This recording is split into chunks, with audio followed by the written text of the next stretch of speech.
On the eve of the grand wedding, my elder sister by the main wife wept and begged to swap marriages with me. That poor scholar is destined to become the grand secretary in the future.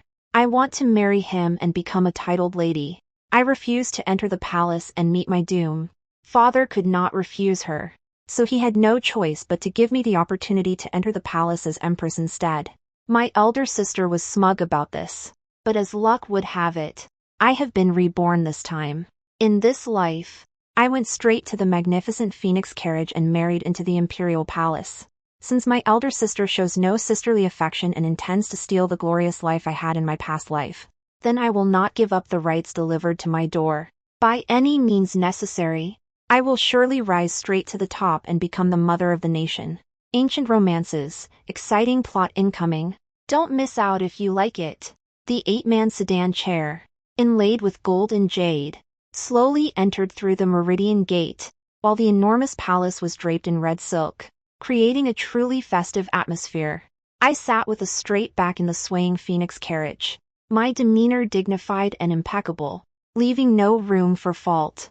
It was not until the phoenix carriage came to a halt and a warm, large hand grasped my wrist that I suddenly realized what was happening. I have truly been reborn. In my past life, it was my elder sister, Xie, who became Empress. But the deep palace is a treacherous place. Within a single year, she died in the desolate cold palace. Meanwhile, the poor scholar I married rose steadily through the ranks, eventually becoming the grand secretary, making me the youngest lady of the imperial title. Living this life over, Xie resolutely chose to swap marriages with me. She thought the imperial palace was a place of knives and seas of fire, little realizing that the chief grand secretary's household was the true den of tigers and wolves. The most exquisite treasures in all the world are to be found in the palace. What man could offer more glory than marrying the supreme one? Since she has yielded this opportunity to climb the social ladder to me, I certainly have no reason to refuse it. I have known since childhood that the only unchanging truth is to hold power firmly in one's own hands. No matter the means, I would surely soar to the heights and become the mother of the realm. As the multitude shouted "Long live the Empress," I finally snapped back to reality and focused on completing the remaining rituals. By the time I returned to the bridal chamber, the moon was already high above the willow branches. I sat on the wedding bed strewn with red dates and peanuts, wearing a phoenix crown and robes of crimson, my red dress blazing like fire. I do not know how much time passed before the red dragon and phoenix wedding candles had burned more than halfway, when finally I heard a eunuch's shrill cry from outside the door. His Majesty the Emperor arrives. A pair of gold-threaded dragon-patterned boots slowly came to a halt before my eyes. A large hand with well-defined joints held the wedding scale to lift my red veil. The man before me had a powerful waist and broad shoulders. It was none other than Emperor Guyun. As our eyes met, a flash of amazement crossed Guyun's eyes, but it vanished in an instant. I rose and bowed gracefully. "I greet your Majesty." As I lowered my head and cast my gaze down, it revealed just a glimpse of my lustrous white neck. Guyun stared at me, momentarily stunned, and his Adam's apple involuntarily bobbed slightly. "Get up." He held my wrist and led me toward the bedside. The attending maids immediately withdrew, their faces flushed. Guyun took off my phoenix crown with his own hands, and my long hair cascaded down like a waterfall, inadvertently brushing against the back of his hand. A hint of desire instantly ignited in those cold eyes. Guyun's movements noticeably quickened. His large hand moved downward, landing on my belt. Just as he was about to undo my outer robe, a commotion erupted outside the door. "Your Majesty, an urgent report from the Ministry of War. Please spare a moment to review it." That voice was as clear and melodious as an oriole's song, quickly drawing away all of Guyun's attention. He released his hand from my waist and said indifferently, "I have state affairs to attend to tonight.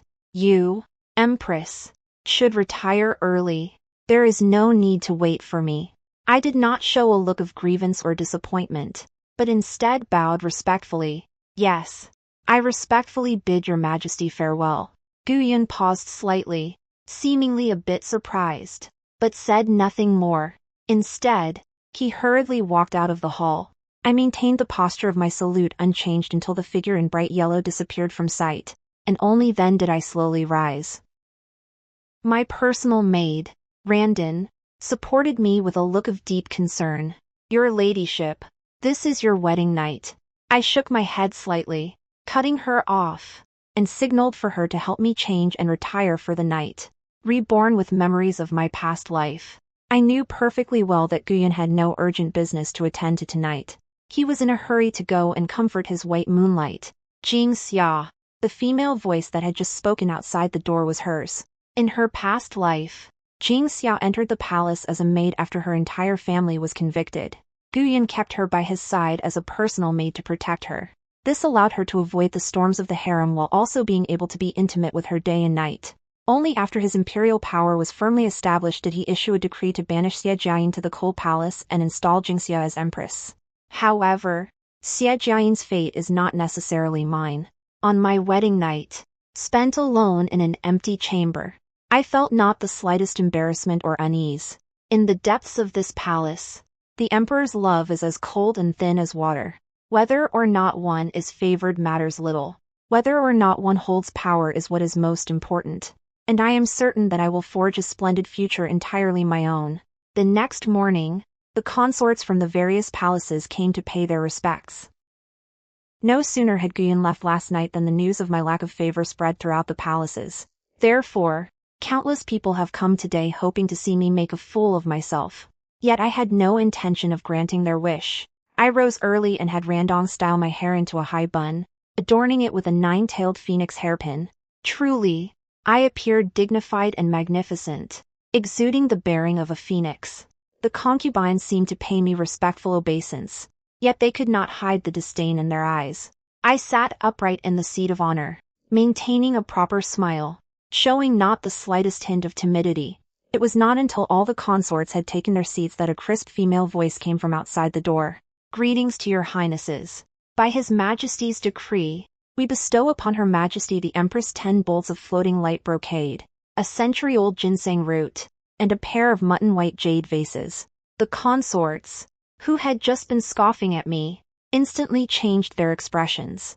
Although Guyon did not favor me last night, he sent so many rewards today, which shows that he values me.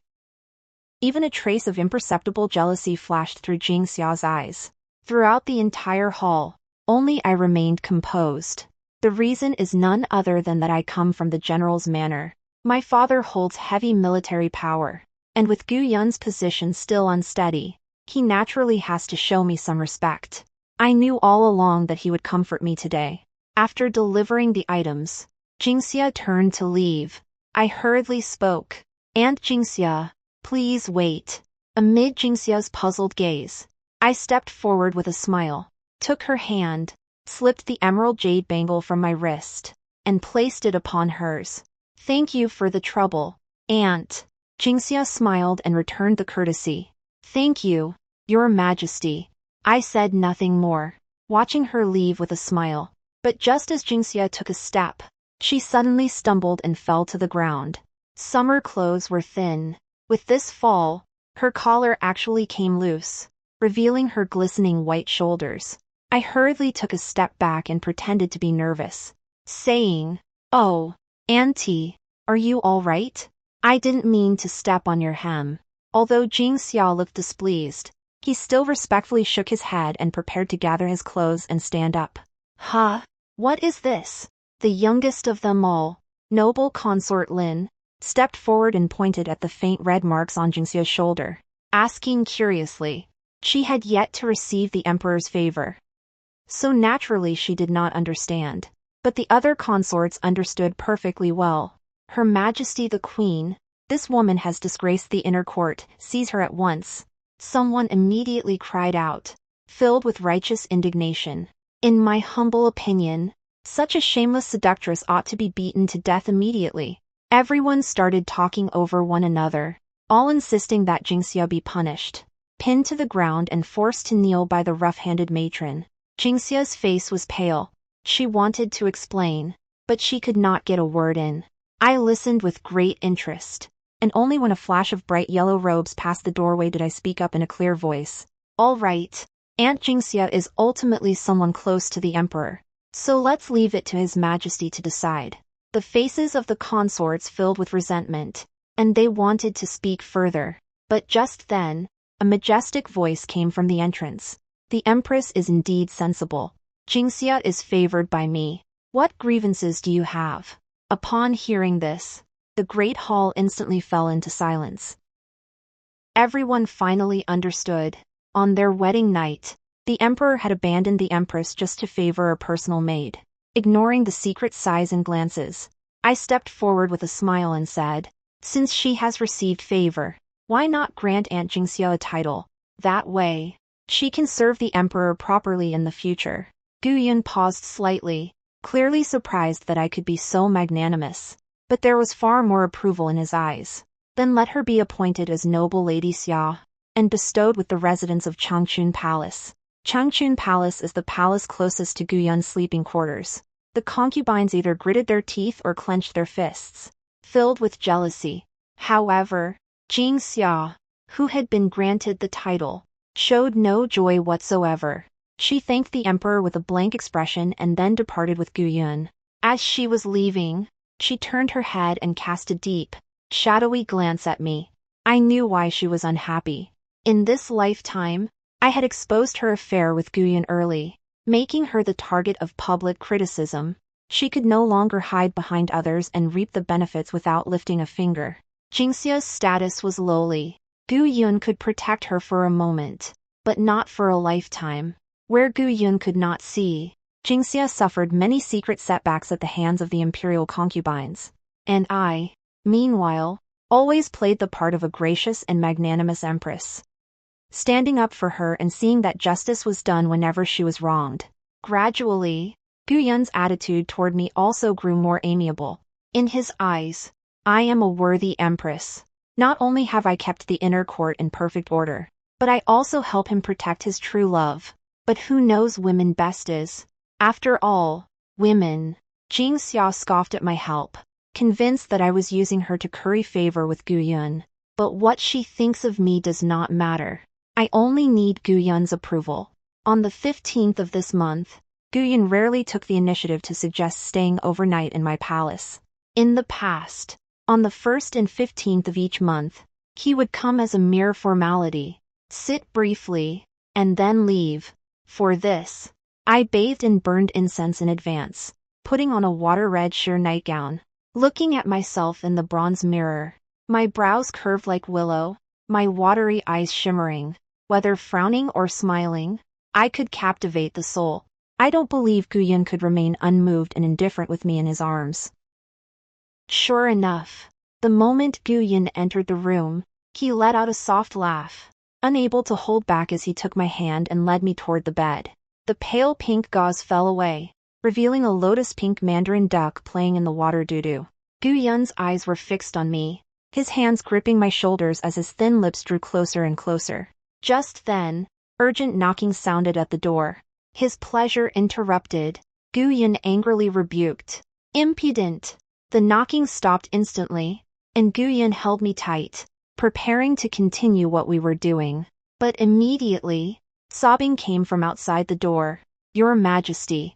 Hearing this voice, Gu Yun's body trembled, and he quickly got out of bed to open the door. In this freezing weather, why have you come? Jing Xia immediately threw herself into Gu Yun's arms, her face streaked with tears. With you gone, I felt terribly panicked. If you don't believe me, feel for yourself.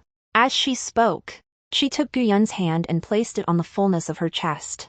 Gu Yun's breath hitched instantly, and he scolded softly, You little vixen. I promised the Empress today that I would. Before he could finish, his mouth was covered by Xia's jade-like hand. Her Majesty the Empress is most magnanimous. Surely she won't hold it against me. Although her tone was humble, the look she cast at me was full of provocation. Gu Yun gripped her slender waist and rubbed it gently. And I knew he had changed his mind. I picked up my outer robe and draped it over myself, saying indifferently, Go ahead, Your Majesty. There is plenty of time ahead. I can wait. Gu Yun cast an apologetic glance at me.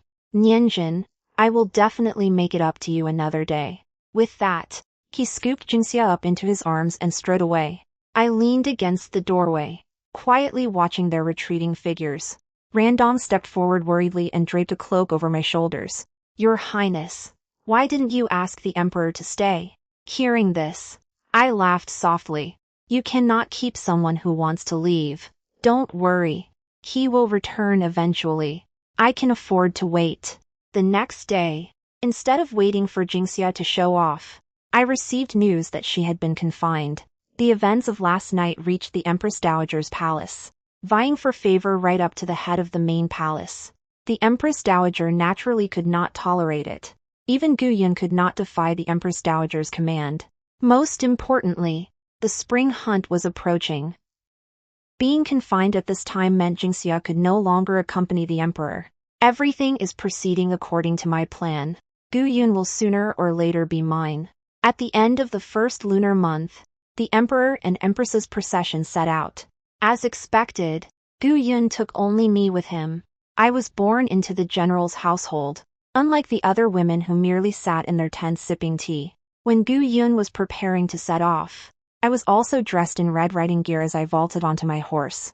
Meeting Gu Yun's surprised gaze, I raised an eyebrow and smiled, then cracked my whip and galloped away ahead of him. Throughout the entire hunt, Gu Yun's gaze never left me, especially when I shot a white fox.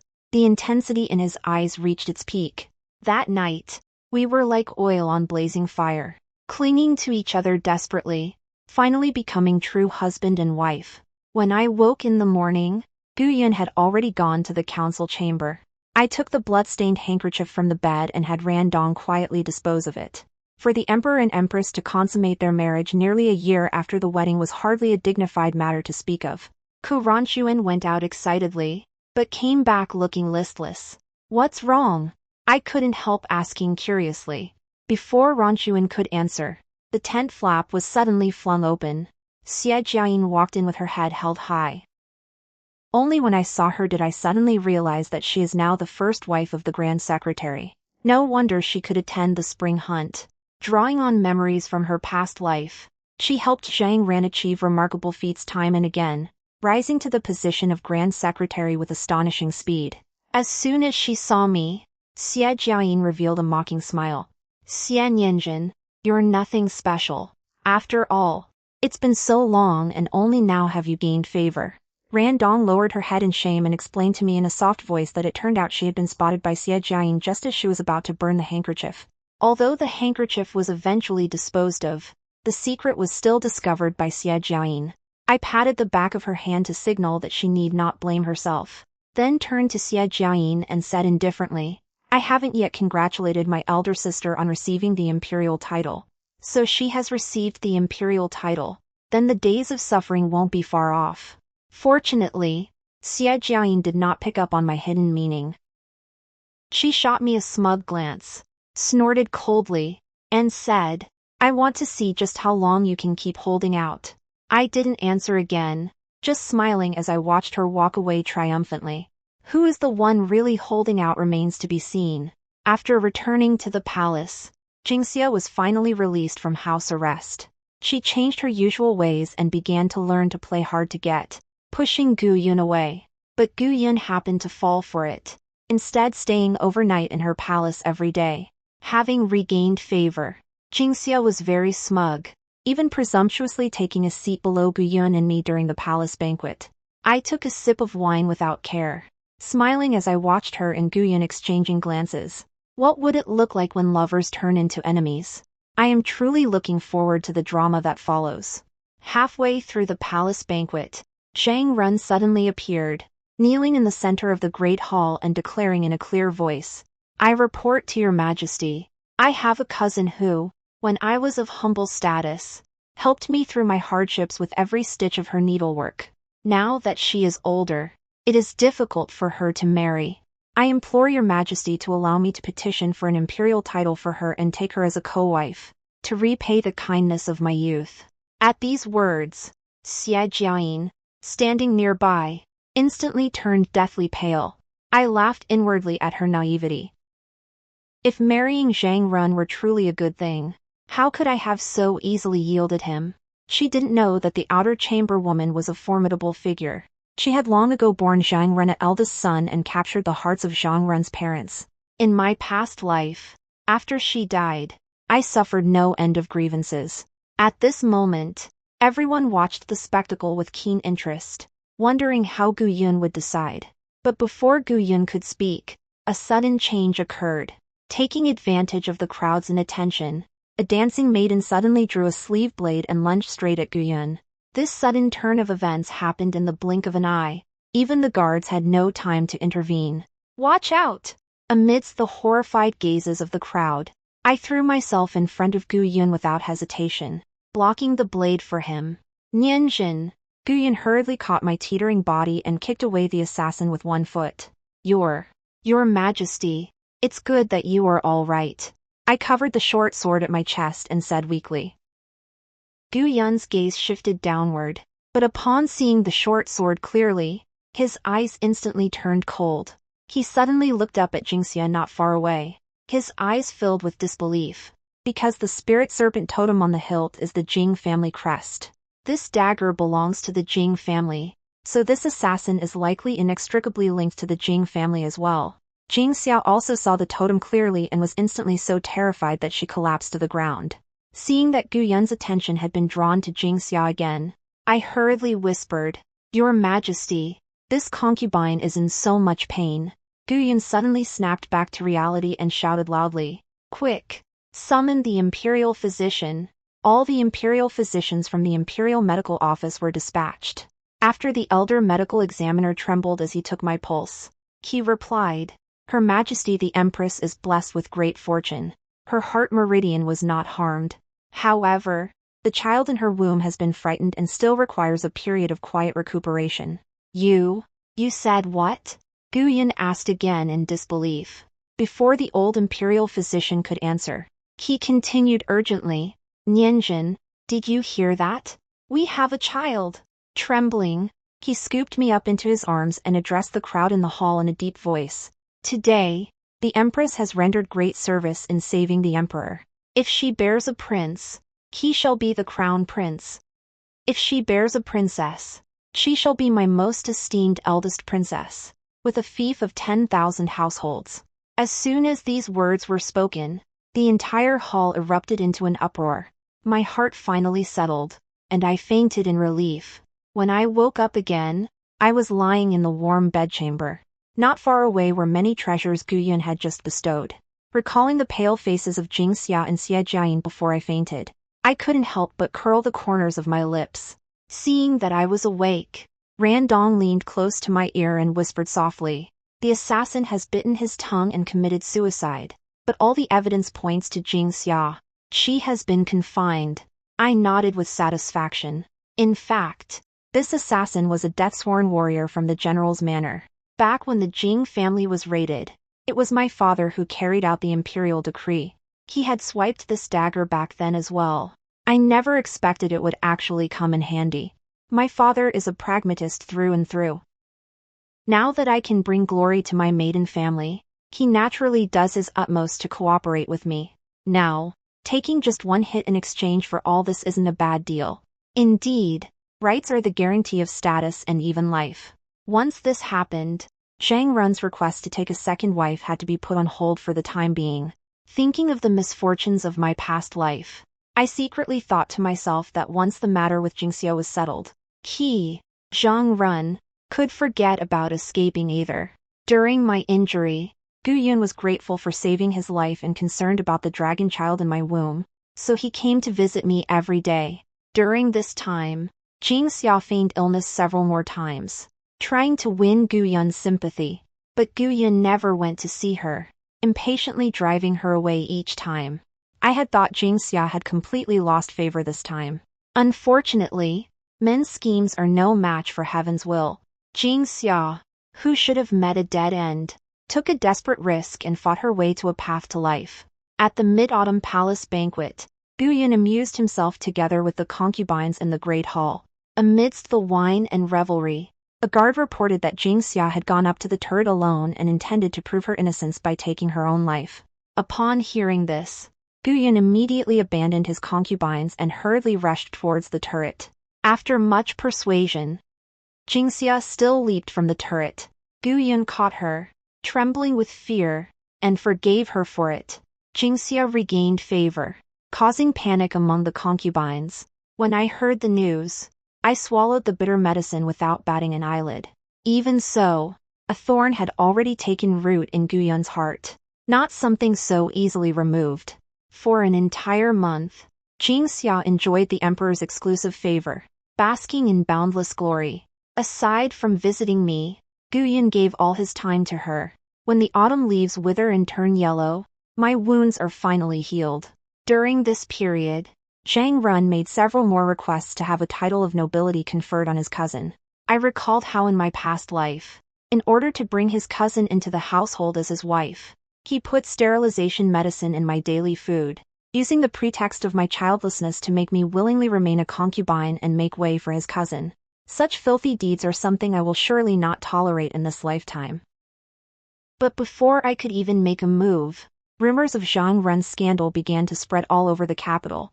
I heard he had taken bribes and used the embezzled wealth wrung from the people to build a golden house for his mistress, spending every day in pleasure with her there. As soon as this came out, Gu Yun was furious and immediately ordered an investigation. The person spreading the rumors must have been absolutely certain before daring to make their move. This investigation uncovered scandals such as Gu Yun forming cliques for personal gain and engaging in private dealings. He thought he was strong enough to stand on his own, yet he dared to humiliate the legitimate daughter of the general's manor like this. At my instruction, father turned him away at the door, and having been born into a humble family, without the support of the general's manor and the emperor's appreciation, he would never have amounted to anything. Finally, Zhang Run's entire family, along with that concubine, were all exiled to Ningguda. Only Xie Jiayin was granted special permission to leave through divorce and return to the general's manor. Curious, I wondered who possessed such great ability to help Xie Jiayin escape her suffering. Upon closer inspection, it turned out that Jingxia was the one behind it. The fact that the two of them have conspired together is truly beyond my expectation. Presumably, Jingxia intends to win Xie Jiayin over as an ally. In her eyes, it was I who snatched Xie Jiayin's opportunity to enter the palace as Empress. So Xie Jiayin ought to hate me, and the enemy of one's enemy is a friend. When I was 8 months pregnant, the emperor specially granted my legal mother permission to enter the palace to visit me. My legal mother was not my birth mother. My own mother passed away not long after I was born. She never fought for anything in the household, and she died a miserable death. Having witnessed my mother's end, I knew that to make my way in the world, I had to fight and seize what I wanted. That was the only right way. I did not look forward to the arrival of my mother, but I never expected that Xie Jiayin would come along with her. In contrast to my mother, Xie Jiayin was unusually enthusiastic towards me and even gave me a tiger head hat she had embroidered herself. A small token of my regard. I hope you won't mind it, sister. Xie Jiayin had always been arrogant and domineering, yet today she was uncharacteristically humble. Suspicious in my heart, I dared not take it with my own hands, only letting Randong step forward to accept it. Seeing Randong place the tiger head hat into the small box by the bedside, a trace of smugness flashed across Xie Jiayin's eyes. It seems my guess was correct. This tiger head hat is indeed problematic. After Xie Jiayin left, I took out the tiger head hat and examined it closely. It wasn't until I saw the talisman paper hidden in the lining that I suddenly understood her scheme. Since they have shown no mercy, they cannot blame me for showing no loyalty in return. At the third watch of the night, the palace suddenly became ablaze with lights. It is said that Jingxia woke up startled in the middle of the night and kept crying incessantly. Gu Yun invited the imperial physician to examine her, but it was of no avail. Finally, he invited a master, and she stopped crying only after drinking the charmed water. The master said that evil spirits were at work in the palace, which was why this had happened. Gu Yun flew into a rage and immediately ordered a search of the palace. Tonight was destined to be a sleepless night. I sighed and rose, letting Randong help me dress. Just as I put on my outer robe, a commotion arose at the palace gate. Gu Yun walked in, his arm around the pitiful Jingxia. Empress, the Grand Master said evil spirits are at work in the palace. For the sake of everyone in the inner court, Please step aside and let us search. With Gu Yun's golden words, I naturally could not refuse, so I smiled and stepped aside. Jing Xia glanced at my bedside, a hint of triumph flashing in his eyes. Soon, the leading eunuch searched the box by the bedside and found that tiger head hat. He took out the talisman from the hidden compartment and handed it to Gu Yun. I report to your majesty. It has been found. Gu Yun, who was drinking tea on the side, froze for a moment. He had assumed it was just a formality, but he didn't expect that something would actually be found. He hurriedly set down his teacup, and his face instantly darkened. Seeing this, Jing Xia immediately began to wipe away her tears and wail. Your Majesty, I have no grudge or enmity with you. Why would you use such evil sorcery to harm me? Gu Yun swept the teapot and cups off the table with a single motion. Your Majesty, the use of sorcery is forbidden in the palace. As the mistress of the 6 palaces, do you not know this? When the emperor flew into a rage, everyone in the palace knelt down in unison. Only I stood motionless. Gu Yun frowned in displeasure and warned, Queen, unaware. I smiled faintly and said, why doesn't your Majesty take a closer look? It is nothing more than an ordinary peace talisman. Hearing this, Gu Yun violently snatched the talisman paper from the eunuch's hand. Peace talismans were common objects. So naturally, Gu Yun recognized it. Jing Xia's expression immediately changed drastically. What peace talisman? No. Impossible. This must be a curse you placed on me. I curled my lips and smiled. Is Sister Jing Xia perhaps delusional? This is merely a peace talisman I sought for the child in my womb. Jing Xia took the talisman paper in disbelief and examined it carefully. Only then speaking sheepishly, Your Majesty, please forgive me. I made a mistake. After saying this, she put on an act and threw herself into Gu Yun's arms. Your Majesty, there is no need to investigate. I am feeling much better now. At this moment, Gu Yun's entire being was focused on her, so he did not notice her earlier odd behavior at all. Just as he was about to agree, I spoke up first. Your Majesty, it is better to investigate thoroughly. Now that the entire palace has been searched except for Her Majesty's quarters, only Sister Jingxia's own palace remains unsearched, since the evil entity has not been found yet. Let us search Sister's palace properly again. Perhaps the evil entity is right there with you? No. Jingxia had just wanted to refuse, but Gu Yun interrupted her. The Empress is right. I cannot rest easy until the evil spirit is found for you. Let us search again. Someone, continue the search. The group hurriedly returned to Jingxia's palace, but this time, I was included. Having received Gu Yun's order, the attendants immediately began searching with great efficiency. After about the time it takes for a stick of incense to burn, a palace eunuch finally emerged from the inner hall, clutching a small black cloth bundle. He walked tremblingly to Gu Yun, fell to his knees with a thud, and his voice carried obvious fear and panic. Your Majesty, you had better see for yourself. This slave truly dares not speak of it. Gu Yun, full of suspicion, took the cloth bundle and opened it. Inside lay a human figurine dressed in a dragon robe, and it was actually densely stuck full of silver needles. Perhaps because he already had a vague premonition of something bad, Gu Yun turned the figurine over with trembling hands, only to see the words Gu Yun written in glaringly bright red blood on its back. Everyone present was instantly terrified and fell to their knees. This time, I was no exception, dropping to my knees along with the crowd. Jing Xia was even more terrified, her face draining of color. She crawled to Gu Yun's feet, clutching the hem of his robe, and pleaded bitterly, Your Majesty, please believe me, this thing really isn't mine. But Gu Yun, with a dark expression, kicked her away without mercy. His gaze was cold as ice as he stared straight at Jing Xia and sternly demanded, Found in your palace. If not you, who else could it be? Having failed to assassinate us last time, are you now attempting to harm us with such dark arts? I laughed inwardly. I knew that thorn had long since pierced Gu Yun's heart and was not so easily removed. However, Jingxia dared not admit to the crime of regicide. She shook her head desperately in denial. It's not like that. Your Majesty, please hear me out. That's right. Only the general's wife and Xie Jiayin came to the palace today. And Xie Jiayin even specifically came to my bedchamber to sit for a while. It must be her. It must be her who deliberately framed me. Your Majesty. Jing Xia was weeping, her tear-stained appearance evoking an involuntary sense of pity. Gu Yun's expression softened slightly as he asked coldly, "Are you telling the truth?" Jing Xia nodded vigorously like a pecking chicken and answered through sobs. "It is absolutely true, Your Majesty. The eunuchs and maids in the palace can all bear witness. Only Jiayin Xie visited my quarters today. This must have been left by her."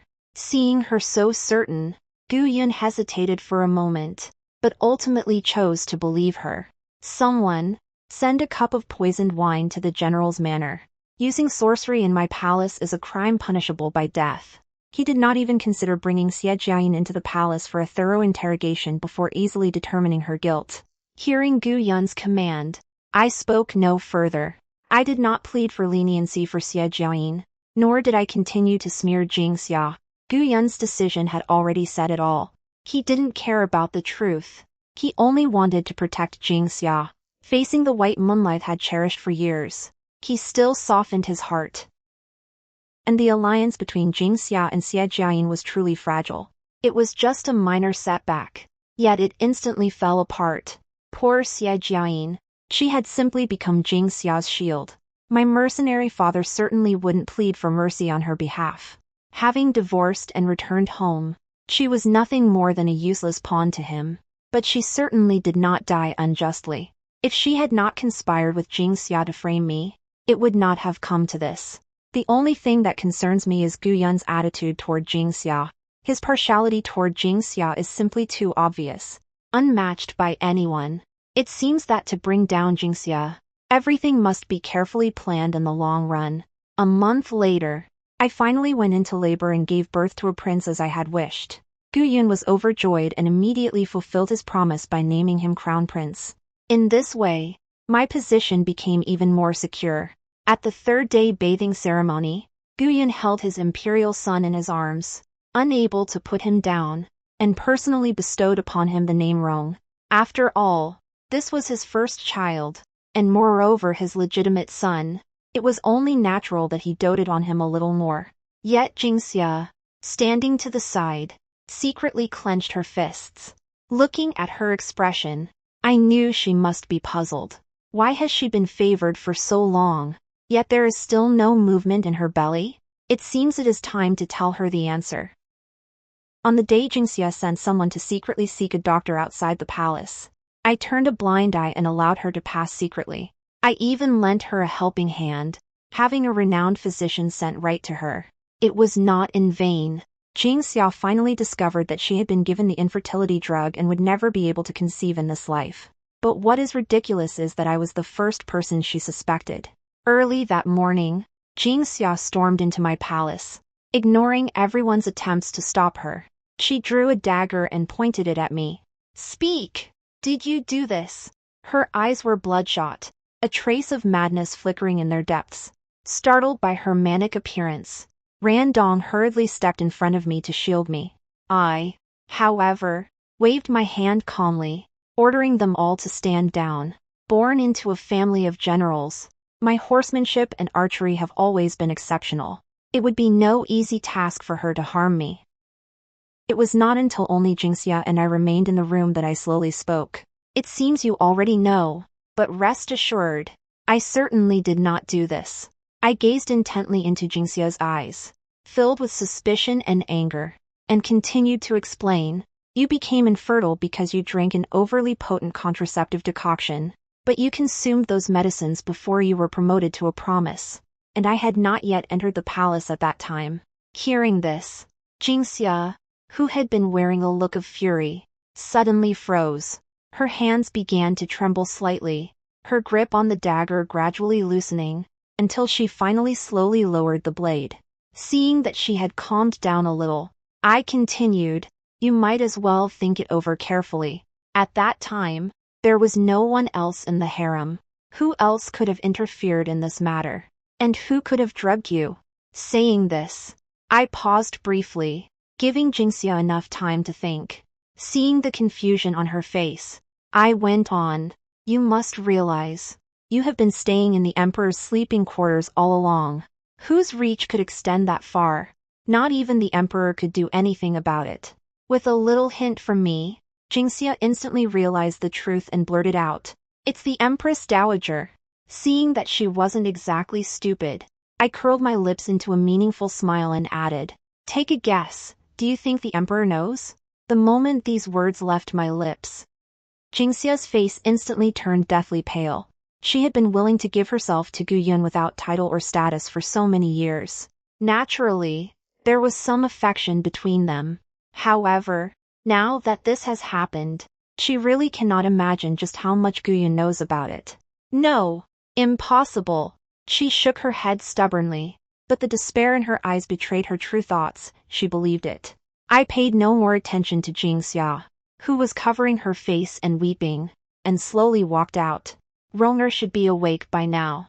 I should go check on her. Jingxia is not stupid. If she thinks it over carefully, she will understand. She is the daughter of a disgraced minister, yet she has remained by Gu Yun's side, enjoying his favor for years, and the Empress Dowager has never interfered. She must have known that she had lost the ability to conceive and would not bear a son of a criminal slave for the imperial family, which is why she felt at ease letting the emperor have his way. It's good that she can figure it out. If she understands, it will save me a lot of trouble. On the day of Rong'er's full moon, I specially invited the Empress Dowager to attend. As for her own eldest grandson, the Empress Dowager still gave quite a bit of face and attended in full regalia. At the banquet, I carefully ladled a bowl of green rice porridge for the Empress Dowager. But before I could bring the porridge to the Empress Dowager, Jingxia snatched it away first. She presented it to the Empress Dowager as if it were her own offering. Empress Dowager, this is your favorite green rice porridge. The Empress Dowager glanced at Gu Yun's expression and, seeing the hidden expectation in his eyes, accepted it indifferently this time, remarking faintly, you are thoughtful. Jingxia smiled and said humbly, it is my duty to honor you. The Empress Dowager finally revealed a sincere smile, scooped up a spoonful of green rice porridge, and prepared to bring it to her mouth. I hurriedly stepped forward and knocked the porcelain bowl from her hand, kneeling to plead guilty. Mother, you must not drink. This porridge is poisoned. Hearing this, the Empress Dowager's expression changed drastically, and she hurriedly called for the imperial physician to examine it. Meanwhile, Jingxia looked at me with eyes full of venomous resentment. The Empress Dowager said coldly, how did you know there was poison in the porridge? Since it was poisoned, why did you still present it to me? Facing her interrogation, I replied calmly, there was no poison in the porridge to begin with, but it became poisoned after Jingxia took it. The poison was hidden in the gaps of her fingernails. The imperial physician hurriedly went to check, and it was indeed so. The green rice porridge in the large bowl had originally been non-toxic. However, the bowl presented to the Empress Dowager was poisoned, and the poison was identical to the residue found in Jingxia's fingernails. The Empress Dowager was furious. Pointing at Jingxia, she rebuked, drag this wretch down and beat her to death. How could Gu Yun bear it? He hurriedly rose and pleaded, Mother, please calm your anger. Jingxia surely didn't do it on purpose. Even though he set aside his imperial dignity to plead for her, he could not stop Jingxia from bringing about her own destruction. I did it on purpose. It's all this old witch's fault that I can't conceive. I just want to kill her. Her face was hideous, looking as if she hated the Empress Dowager to the core. Now, even Gu Yun stood frozen in place.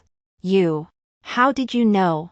He stammered, but he received no answer from Jingxia, only a sneer from her. Gu Yun, you are an accomplice too. You knew about this long ago, yet you helped her harm me. Gu Yun was speechless, his eyes red as he looked at Jingxia with a hint of guilt.